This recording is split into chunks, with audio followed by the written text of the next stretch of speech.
America Saudi அரேபியாவுக்கு அணு உலைகளை உருவாக்குவதற்கான தொழில்நுட்பத்தை வழங்குகிறது. இந்த தொழில்நுட்பத்தை வழங்க வேண்டும் என்று அமெரிக்க அதிபர் டொனால்ட் ட்ரம்ப் பிடிவாதமாக இருந்து கையெழுத்திட்டிருக்கிறார். ஆனால் அமெரிக்காவினுடைய காங்கிரஸை சேர்ந்த பாராளுமன்றத்தை சேர்ந்த ஒரு பிரிவினர் இந்த தொழில்நுட்பம் எக்காரணம் கொண்டும் சவுதி அரேபியாவுக்கு வழங்கப்படக்கூடாது என்கிற விடாப்பிடியான நிலைப்பாட்டில் இருக்கிறார்கள். ஆனால் இறுதியிலே யார் வெல்வார்கள் என்று பார்த்தால் அமெரிக்க அதிபர் டொனால்ட் ட்ரம்பினுடைய நிலைப்பாடு வெல்வதற்கான வாய்ப்புகள் அதிகமாக இருக்கிறது. காரணம் என்னன்னா, சவுதி அரேபியா அமெரிக்க அதிபருக்கும் அவருடைய குடும்பத்திற்கும் ரொம்ப நெருக்கமான ஒரு நாடு. பொதுவாகவே அமெரிக்காவுக்கு நெருக்கமான ஒரு நாடு. இரண்டாவது, அமெரிக்க அதிபருக்கென்று இருக்கக்கூடிய பவர், அவருக்கென்று கொடுக்கப்பட்டிருக்கக்கூடிய ஆட்சி அதிகார வரம்பு என்பது அதை முறையடிக்க வேண்டுமாக இருந்தால் காங்கிரஸை சேர்ந்த அமெரிக்க பாராளுமன்றத்தை சேர்ந்தவர்கள் 3/2 பெரும்பான்மையை காட்ட வேண்டி இருக்கும். ஆனால் அப்படி ஒரு பெரும்பான்மையை தற்போதைய நிலையில் அமெரிக்க அதிபருக்கு எதிராக காங்கிரஸில் அவர்களால் காட்ட முடியாது. எனவே அணு உலைகளை உருவாக்குகிற சவுதி அரேபியாவினுடைய திட்டத்திற்கு அமெரிக்க அதிபர் டொனால்ட் ட்ரம்ப் வழங்கியிருக்கக்கூடிய அனுமதி சாத்தியப்பட போகிறது என்பதுதான் தற்போதைக்கு நிச்சயமான செய்தியாக மாறியிருக்கிறது. இந்த இடத்துல இந்த அணு உலையில் சவுதி அரேபியா என்ன பண்ண போகுது, எதிர்காலத்தில் என்னவெல்லாம் பண்ணலாம், எதுக்கெல்லாம் வாய்ப்பு இருக்கிறது என்பதை பார்ப்பதற்கு முன்பதாக ஒரு மிகப்பெரிய நகைமுரண் என்னன்னு கேட்டால், ஆல்ரெடி மத்திய கிழக்கில் ஒரு பாரிய வார் நடைபெற்று வருகிறது. இந்த வாருக்கு பின்னாடி இருக்கக்கூடிய பிரச்சனை என்னன்னு பார்த்தீங்கன்னா, ஈரான் அணு ஆயுதங்களை தயாரிக்க போகிறது. ஈரானில் இருக்கக்கூடிய அணு உலைகள் எல்லாவற்றையுமே அவங்க இழுத்து மூடணும். ஒரே ஒரு அணு உலையை தவிர மற்ற எல்லாமே மூடப்பட வேண்டும். இல்லைன்னு சொன்னால் ஈரான் அணு ஆயுத பலம் கொண்ட நாடாக மாறிவிடும்.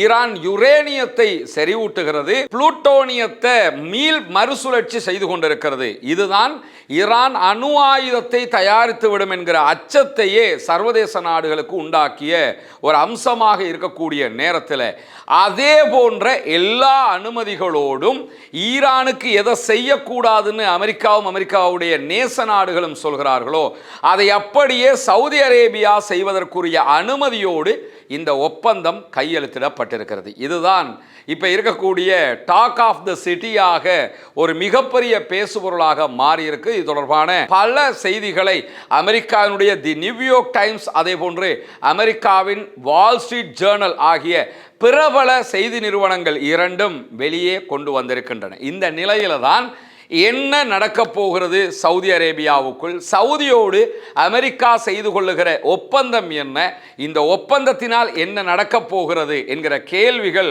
தற்போது மிக முக்கியமான ஒன்றாக மாறி இருக்கிறது. சவுதி அரேபியா அமெரிக்காவோடு செய்து கொண்டிருக்கக்கூடிய ஒப்பந்தத்தினுடைய சாராம்சம் என்னன்னா, சவுதிக்குள்ள அமெரிக்காவினுடைய ஆராய்ச்சியாளர்கள், அமெரிக்காவினுடைய தொழில்நுட்ப வல்லுநர்கள் மிக பெரும் அணு உலைகளை உருவாக்குவார்கள். இந்த அணு உலைகள் அத்தனையும் பிளாக் பாக்ஸ் என்கிற பெயர்ல சவுதி அரேபியாவுக்கு உள்ள உருவாக்கப்பட்டாலும் அமெரிக்காவினுடைய நேரடி கண்காணிப்பில் தான் செயல்படுத்தப்படும். எக்காரணம் கொண்டும் சவுதி அரேபியா இதில் தலையிடுகிற விதமான அணுகல்கள் வழங்கப்படாது என்பது அமெரிக்காவினுடைய வாதமாக இருக்கிறது. அது மட்டுமல்லாமல் சர்வதேச அணு தடுப்பு முகமை இன்னொன்று இருக்கிறாங்க. இவங்க தான் எந்த நாடுமே அணு ஆயுதத்தை உருவாக்கக்கூடாது, ஏற்கனவே உருவாக்கி இருக்கக்கூடிய நாடுகள் கூட புதிதாக அணு ஆயுதங்களை செய்யக்கூடாது என்பதை கண்காணிப்பதற்கான அமைப்பாக சொல்லப்படக்கூடியவர்கள். இவங்க சவுதி அரேபியாவினுடைய அணு உலைகளை அணுக முடியுமா, சவுதி அரேபியாவினுடைய அணு உலைகளை கண்காணிக்க முடியுமான்னு கேட்டீங்கன்னா, இப்போதைய ஒப்பந்தத்தின் பிரகாரம் சவுதி அரேபியா அதற்கு எந்த அணுகளையும் கொடுக்கவில்லை. சவுதிக்குள்ள அணு உலைகளை பரிசோதிக்கணும்னா, அணு உலைகளில் ஆராய்ச்சி பண்ணணுமாக இருந்தால் சவுதியும் அமெரிக்காவும் இணைந்து ஒப்பந்தமிட்டதன் பிரகாரம் சவுதி அமெரிக்க ஆராய்ச்சியாளர்களை கொண்ட ஒரு தனியார் அமைப்பு மட்டும்தான் அந்த ஆய்வுகளையும் பரிசோதனைகளையும் பரிசீலிக்க முடியுமே தவிர சர்வதேச அணுத்தடுப்பு முகமையால் எவ்விதமான தலையீட்டையும் சவுதியினுடைய இந்த அணு உலை உற்பத்தியில செய்ய முடியாது. இதைத்தானே மிக தெளிவாக ஈரான் கேட்குறாங்க. ஈரானுக்குள்ள மட்டும் நாங்கள் அணு உலைகளை பரிசோதிக்கணும், அணு ஆயுதம் இருக்குதா இல்லையான்னு தேடணும், நட்டான்ஸ்ல பார்க்கணும், இஸ்பஹான்ல பார்க்கணும், பீகாக்குள்ள பார்க்கணும் என்றெல்லாம் பல கோரிக்கைகளை சர்வதேச அணுத்தடுப்பு முகமை ஐநாவுக்கு கீழாக கேட்டுக்கொண்டே இருக்கிறார்கள். ஆனால் சவுதி அரேபியாவும் அமெரிக்காவும் தற்போது கையெழுத்திட்டிருக்கக்கூடிய ஒப்பந்தத்தின் பிரகாரம் அமெரிக்காவை தாண்டி யாருமே இதுல மூக்கு நுழைக்க முடியாது. அந்த மாதிரியான ஒரு ஒப்பந்தத்தில் தான் தற்போது சவுதி தலையிட்டு இருக்கிறது. அதையும் தாண்டி ஏன் சவுதி அரேபியா எதிர்காலத்தில் ஈரானை போன்று அணு ஆயுதத்தை செய்வதற்கு தலைப்படாதா? அப்படி தலைப்பட்டால் என்ன செய்வது என்கிற கேள்விகளைத்தான் அமெரிக்காவினுடைய காங்கிரஸ் உறுப்பினர்கள் கேட்டுக்கொண்டிருக்கிறார்கள். ஆனால் அதற்கு அமெரிக்க அதிபர் டொனால்ட் ட்ரம்ப்பும் அவருடைய மருமகன் ஜார்ஜ் குஷ்னரும் எந்த விதமான பதில்களையும் கொடுக்காமல் இருக்கிறார்கள். இதுக்கு பின்னாடி இருக்கக்கூடிய மிகப்பெரிய ஒரு பாலிடிக்ஸே என்னன்னா, அமெரிக்க அதிபர் டொனால்ட் ட்ரம்பினுடைய மருமகன் ஜார்ஜ் குஷ்னருக்கு சொந்தமான ஒரு கம்பெனி தான் இந்த அணு உலைகள் விவகாரத்தில் ஈடுபட போறாங்க. எனவேதான் அமெரிக்க அதிபர் டொனால்ட் ட்ரம்பினுடைய மருமகன் நேரடி இன்வால்மெண்ட் இருக்கிறதுனாலையும் அமெரிக்க அதிபர் தேவையான எல்லாத்தையுமே இதில் பண்ணி கொடுத்து கொண்டிருக்கிறார். இந்த சூழலுக்குள்ளாக எதிர்காலங்களில் சவுதி அரேபியா அணு ஆயுதத்தை தேடுவதற்கு முயற்சிக்காதா அப்படின்னு பார்த்தீங்கன்னா நிச்சயமாக முயற்சிப்பார்கள். அதற்கு 2 உதாரணங்களை சர்வதேச ஊடகங்கள் சுட்டிக்காட்டுகின்றன.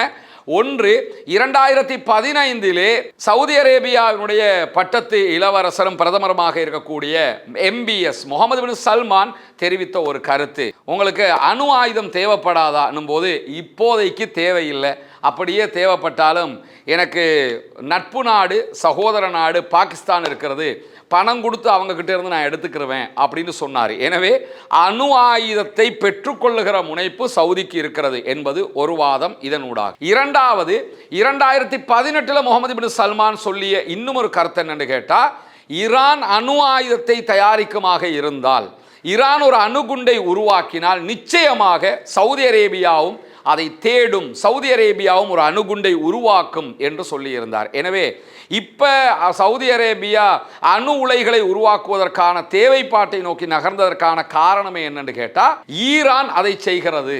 நம்ம இதை செய்யலைன்னா மத்திய கிழக்குக்குள்ள மிடில் ஈஸ்டுக்குள்ள ஈரான் ஒரு தலையெடுத்த ஒரு மிகப்பெரிய நாடாக மாறிவிடும். ஈரானியர்கள் ஆயுத பலம் கொண்டவர்களாக மாறிவிடுவார்கள், அணு ஆயுத பலம் கொண்டவர்களாக மாறிவிடுவார்கள். ஈரான் மிடில் ஈஸ்டுக்குள்ள இல்லை, மிடில் ஈஸ்டோடு ஒட்டி இருக்கக்கூடிய பெர்ஷியன் கல்ஃபுக்குள்ள தான் இருக்கிறாங்க. ஆனாலும் மிடில் ஈஸ்டை ஆளுகிற இடத்திற்கு அவங்க வந்துடுவாங்க. எனவே அவங்க கிட்ட இருந்தால் நம்ம கிட்டையும் இருக்கணும் என்கிற நிலை தற்போது சவுதி அரேபியாவுக்கு உருவாகி இருக்கிறது. அதனால தான் அமெரிக்காவோட இந்த ஒப்பந்தத்தை அவங்க போடுறது மட்டுமல்லாம தற்போது சவுதி அரேபியா போட்டிருக்கக்கூடிய ஒப்பந்தத்திற்கும் இதற்கு முன்பதாக இதே மாதிரி ஒரு ஒப்பந்தத்தை UAE அமெரிக்காவோட பண்ணியிருந்தாங்க. அந்த ஒப்பந்தத்துக்கும் இடையில ஒரு பெரிய வித்தியாசம் இருக்கிறது. UAE போட்டிருந்த ஒப்பந்தம் எப்படிப்பட்டதுன்னு சொன்னா, UAEக்குள்ள அணு உலைகளை அமெரிக்கா உருவாக்கும், அமெரிக்காவை எல்லாம் செய்யும், செலவை மட்டும் UAE பார்த்துக்கிடுவாங்க. இப்போ எல்லாமே அப்படித்தானே. UAE பொறுத்தவரை நான் காசை தருவேன், எதனாலும் நீ பண்ணிக்க, எங்களுக்கு வேலை செய்ய முடியாது, இந்த மாதிரியான ஒரு நிலையில தான் அவங்க இருப்பாங்க. ஆனால் சவுதி அரேபியா போட்டிருக்கக்கூடிய ஒப்பந்தத்தில் இந்த வரியே கிடையாது. அதாவது நாங்கள் பணத்தை தருவோம் நீங்கள் பண்ணுங்கிறது கிடையாது. சவுதி அரேபியா அமெரிக்காவோடு முரண்பட்டு கொண்டால் அமெரிக்கா இந்த ஒப்பந்தத்திலிருந்து வெளியேறிவிடும். அமெரிக்கா வெளியேறி 10 ஆண்டுகளுக்கு சவுதி அரேபியாவால் எந்த விதமான யுரேனிய செறிவூட்டல்களையும் செய்ய முடியாது என்பதுதான் ஒப்பந்தத்தில் இருக்கிறது. 10 ஆண்டுகளுக்கு பிறகு சவுதி அரேபியா யுரேனியத்தை செறிவூட்டலாம், புளுட்டோனியத்தை சவுதி அரேபியா மீள் மறுசுழற்சி செய்ய முடியும். புளுட்டோனியத்தை மீள் மறுசுழற்சி செய்கிறதுனா என்னன்னு கேட்டால், பயன்படுத்தப்பட்ட அணு உலையில் பயன்பாட்டுக்கு எடுக்கப்பட்ட எரிவூட்டப்பட்ட பொருட்களை புளுட்டோனியத்தை மீண்டும் அவங்க மீள் சுழற்சி பண்ணி திரும்ப எடுத்துக்கிடுவாங்க. இந்த ரெண்டையும் பண்ணினா மட்டும்தான் அணு ஆயுத தயாரிப்பை நோக்கி நகர முடியும். இந்த வேலையை சவுதி அரேபியா 10 ஆண்டுகளுக்கு பிறகு பண்ணிக்கிறலாம் என்பது இந்த ஒப்பந்தத்தில் இருக்கக்கூடிய விதியாக இருக்கிறது. மொத்தத்தில் எதிர்வருகிற 30 ஆண்டுகளுக்கு இந்த ஒப்பந்தம் போடப்பட்டிருக்கிறது. எனவே சவுதி அரேபியா இந்த இடத்துல 2 முக்கியமான லாக் பண்ணப்பட்ட செய்திகளோடு தான் இந்த ஒப்பந்தத்தில் கையெழுத்திட்டு இருக்கிறார்கள். அது மிகப்பெரியதொரு புத்திசாலித்தனமாகவும் பார்க்கப்படுகிறது. அது என்ன புத்திசாலித்தனம் என்று பார்த்தீங்கன்னு சொன்னா, UAE கையெழுத்திட்ட மாதிரி நாங்க காசை தர்றோம் பண்ணிக்கிட்டு போங்கன்னு சொல்லி அவங்க சொல்லல. நாங்க காசை தருவோம், நீ பண்ணு, தேவைப்பட்டா நாங்க அதை எங்க கைக்கு எடுத்துக்கிறோம். அப்படி எடுத்துட்டோம்னா 10 வருஷத்துக்கு தான் நாங்க எதையும் பண்ணக்கூடாது, 10 வருஷத்துக்கு பிறகு நாங்க நினைச்சதை பண்ணிக்கிறோம் என்பது ஒன்று. இரண்டாவதாக சவுதி அரேபியா போட்டிருக்கக்கூடிய லாக் என்னன்னு கேட்டா, புளுட்டோனியத்தை மீள் மறுசுழற்சி செய்வதற்கும் அதே போன்று யுரேனியத்தை செறிவூட்டுவதற்கும் எங்களுக்கு அனுமதி இருக்கிறது. அதை நாங்கள் தேவைப்பட்டா பண்ணுவோம், அப்படி செஞ்சால் 10 வருஷத்துக்கு வரைக்கும் தான் நாங்கள் எதுவும் பண்ணக்கூடாது, அதுக்கு மேலே பண்ணலாம் என்கிறத திட்ட தெளிவாக சொல்லி இருக்கிறது. அதே மாதிரி மூன்றாவதாக சர்வதேச அணுத்தடுப்பு முகமை என்கிற பேரில் ஐநாவினுடைய எந்த அமைப்புமே உள்ள வந்து செக் பண்ணுறதுக்கு வரக்கூடாது என்பது. அதை தாண்டி ஐநாவினுடைய எந்த முகவர்களுமோ அல்லது அமெரிக்காவினுடைய எந்த முகவர்களுமோ கூட சவுதி அரேபியாவினுடைய நிலப்பரப்புக்குள் சவுதி அரேபியா மேலதிகமாக ஏதாவது ஒரு அணு உலையை உண்டாக்கி இருக்கிறதா, அணு தொடர்பான செயல்பாடுகளில் ஈடுபடுகிறதா என்பதை கண்காணிக்கவும் கூடாது என்கிற கையெழுத்தும் அதிலே இடப்பட்டிருக்கிறது. அது எப்படி இதுக்கெல்லாம் அமெரிக்கா தலையாட்டிக்கிறாங்கிற கேள்வி வருதுல்ல, அதெல்லாம் ஆட்டுவாங்க. காசுக்கு முன்னாடி அமெரிக்க அதிபரும் பின்னாடி போயிடுவார். சவுதி அரேபியாவை பொறுத்தவரையில் பில்லியன்களை தாண்டி ட்ரில்லியன்களில் அள்ளி வீசிக்கிட்டு இருக்கிறாங்க அமெரிக்காவுக்கு. எங்களுக்கு இது வேணும், நீ தந்துதான் ஆகணும், அமெரிக்காவுக்கு காசு வேணும், அதனால் கொடுத்துக்கிட்டே இருக்கிறான், எதை சொன்னாலும் தலையாட்டுறான். இன்னும் சொல்ல போனால் ஆல்ரெடி இந்த பேச்சுவார்த்தைகள் பல ஆண்டுகள் நடைபெற்று வந்த நிலையில் அமெரிக்க அதிபர் டொனால்ட் ட்ரம்ப் இதற்கு முன்பதாக பதவியில் இருக்கும் போதும் என்ன சொன்னார்னா, சவுதிக்கு நான்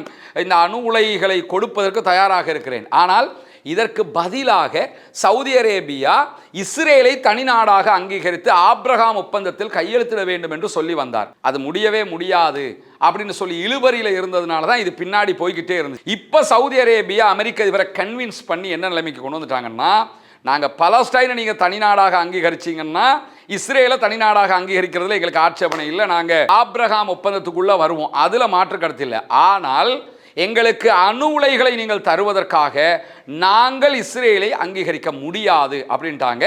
இன்னும் சொல்ல போனால் அமெரிக்காவுக்கு இன்னொரு பக்கம் பார்த்தீங்கன்னா வேற வழியும் கிடையாது. ஏன் வழி கிடையாதுன்னு சொன்னால், ஈரானுக்குள்ள பல அணு உலைகளை ரஷ்யா உருவாக்கிக்கிட்டு இருக்கு. நட்டான்ஸா இருந்தாலும் ஸ்பஹானா இருந்தாலும் சரி, அதை எல்லாமே புஷேர் அணுமின் நிலையம் எல்லாமே ரஷ்யா உண்டாக்கக்கூடியது, ரஷ்யாவினுடைய பங்களிப்பில் வளரக்கூடிய ஒரு இடமாக இந்த இடங்கள் எல்லாம் இருக்குது. அப்படி இருக்கும்போது அமெரிக்கா சவுதிக்கு இதை பண்ணுறது தான் அமெரிக்காவுக்கும் எதிர்கால பாதுகாப்பாக அமையுங்கிறதுக்காகத்தான் இதை பண்ணுறாங்க. எனவே இதிலே யார் ஜெயித்திருக்கிறார்கள் பார்த்தீங்கன்னா, ஆல்ரெடி ஈரான் ஆயுதத்திலும் அணு வல்லமையிலும் ஜெயித்து கொண்டே இருக்கிறது. இப்பொழுது அமெரிக்கா சவுதி அரேபியாவிடத்தில் கட்டுப்பாட்டுக்கு கீழாக வந்து சவுதி கேட்டதையெல்லாம் கொடுத்திருக்கிறது, சவுதி தான் ஜெயித்திருக்கிறது. பொறுத்திருந்து பார்ப்போம் என்னவெல்லாம் நடக்கிறது என்பதை. வெகு விரைவில் சவுதி அரேபியா அணு ஆயுத பலம் கொண்ட நாடாக மாறினாலும் ஆச்சரியப்படுவதற்கில்லை. தொடர்ந்து இணைந்திருங்கள் ரஸ்மின் மயசி நியூஸ் மற்றும் ரஸ்மின் டாக்ஸ் ஆகிய 2 சேனல்களோடு வரக்கூடிய சர்வதேச செய்திகளின் உண்மை செய்திகளை உடனுக்குடன் உங்களோடு பகிர்ந்து கொள்வதற்கு தயாராக இருக்கும்.